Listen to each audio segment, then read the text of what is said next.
Hello सांग मैंने Kenta अछन आशा करूँ कि माँ समलाई दयारू आपण मैंने बहुत भल थे आपण घरे सब भी खुशहाली थे। माँ समलाई दयारू सबकर भल लगी था आपण मैंने समस्ते भल से थाउन। तो चलून वीडियो स्टार्ट करमा।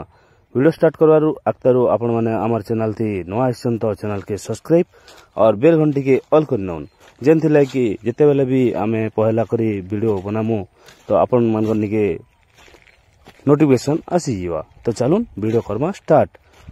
तो सांग मैंने इरा देखुन लाल पारा छुआ और किसी धला पारा छुआ भी अच्छन।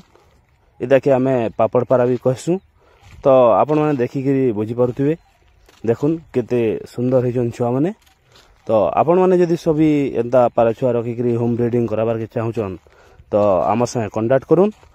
आमे आपण को डिस्क्रिप्शन में आम नंबर दे देमु।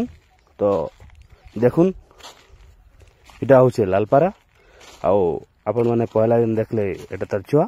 तो चलून फेर मिलमा आर गोटे वीडियो रे।